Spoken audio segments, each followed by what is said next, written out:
পর্যটন মৌসুমের শেষের দিকে হওয়াতে এবং শীতের শেষ হওয়াতে সারা দেশের মতো বা পার্বত্য জেলা রাঙামাটিতেও পর্যটকদের উপচে পড়া ভিড় রয়েছে।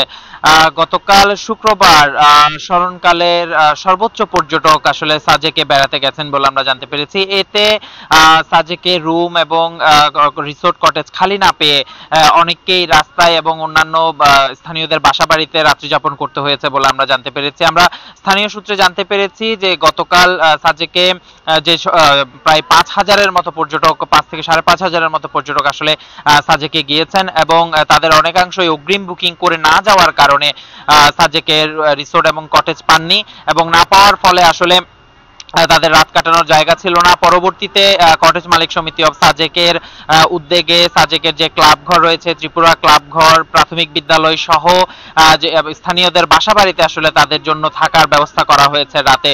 পাশাপাশি সেনাবাহিনীর পক্ষ থেকেও তাদের পর্যটকদের থাকার ব্যবস্থা করা হয়েছে বলে আমরা জানতে পেরেছি। তা সত্ত্বেও আসলে অনেক পর্যটককেই গাড়িতে বা অন্যান্য জায়গায় রাত্রি যাপন করতে হয়েছে বলে আমরা জানতে পেরেছি। আমরা কথা বলেছিলাম সাজেক কটেজ মালিক সমিতি অফ সাজেকের সাংগঠনিক সম্পাদক রাহুল চাকমা জনের সাথে। তিনি আমাদেরকে যেটি জানিয়েছেন, গতকাল শুক্রবার আসলে 5 থেকে 5,500-এর মতো পর্যটক সাজেকে গিয়েছেন। তাদের অধিকাংশই আসলে অগ্রিম বুকিং করে না যাওয়ার কারণে রিসোর্ট এবং কটেজ তারা খালি পাননি। তো যে সকল পর্যটক রিসোর্ট এবং কটেজ পাননি সে সংখ্যাটি প্রায় 300 থেকে 350-এর মতো হবে। সে সকল পর্যটককে কটেজ মালিক সমিতি অফ সাজেকের পক্ষ থেকে সাজেকে যে ক্লাব ঘর রয়েছে, ত্রিপুরা ক্লাব ঘর সহ স্থানীয়দের বাসাবাড়ি, স্কুল, মসজিদে তাদের থাকার ব্যবস্থা করা হয়েছে বলে তিনি আমাদেরকে জানিয়েছেন। আমরা আরো কথা বলবো, কয়েকজন রিসোর্ট কটেজ মালিক সমিতি মালিক এবং ব্যবস্থাপকদের সাথে কথা বলেছিলাম। তারা বলছিলেন যে আসলে সাজেকে 116টি রিসোর্ট কটেজ বর্তমানে রয়েছে, তবে সেখানে প্রায় 4 থেকে 4,500 পর্যটক থাকতে পারেন, কিন্তু ধারণ ক্ষমতার অতিরিক্ত পর্যটক আসলে সাজেকে যাওয়ার ফলে অনেক পর্যটকই রুম পাননি, অনেক পর্যটকই থাকতে পারেননি। তো যারা থাকতে পারেননি তাদেরকে তাদের যে হোটেল এবং কটেজের যে বারান্দা রয়েছে সে বারান্দায় তারা থাকার ব্যবস্থা করেছেন বলে তারা জানিয়েছেন। আমরা আরো কথা বলেছিলাম সাজেক জিপ সমিতির লাইনম্যান ইয়াসিন আরাফাতের সাথে। তিনি বলছিলেন যে তাদের যে গাড়িগুলো রয়েছে, জিপ গাড়ি প্রায় 230টির মতো জিপ গাড়ি, 100টির মতো মোটরসাইকেল এবং 70টির মতো মাহিন্দ্রা গাড়ি গতকাল শুক্রবার সাজেকে প্রবেশ করেছে।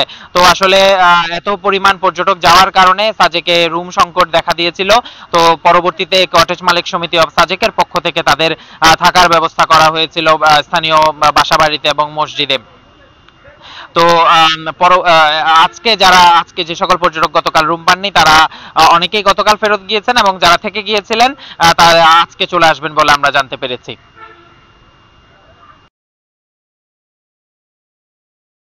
আপনারা জানেন আমাদের সাজেকে পানি অত্যন্ত ক্রাইসিস।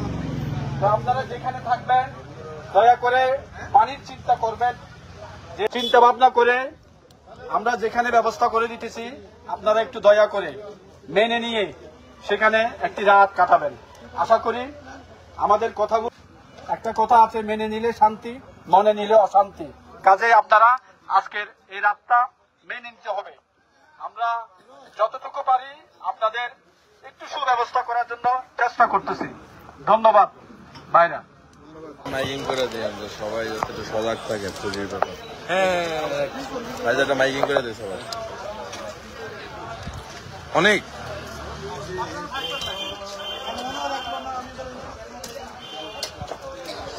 সকল পর্যটক ভাইগুলো চেষ্টা করছি, আপনারা যারা আজকে সাজেকে রাত্রি যাপন করবেন আপনারা আপনাদের মূল্যবান জিনিস খুবই সতর্কতার সাথে আপনারা বের করে রাখবেন, কারণ অনেক লোকজন সাজেকে আজকে সম্ভাবনাও রয়েছে। আপনারা দয়া করে আপনাদের মূল্যবান জিনিসপত্র সবাই নিজ দায়িত্বে রাখবেন, নিজ দায়িত্বে অবশ্যই রাখবেন। যারা এখনো পর্যন্ত রুম পাননি আমি তাদের উদ্দেশ্যে বলছি, আপনারা যদি কেউ এমন থাকেন যে এখনো পর্যন্ত লিস্ট জমা দেননি সেক্ষেত্রে আপনারা এসে আমাদের এখানে লিস্ট জমা দেন। আমরা আপনাদের জন্য যতটুকু সাধ্য আমাদের কলেজ মালিক সমিতির পক্ষ থেকে আমরা একটা চেষ্টা করবো আপনাদের জনসংখ্য একটা সুন্দর মতো আপনি যাপনের একটা ব্যবস্থা করবো।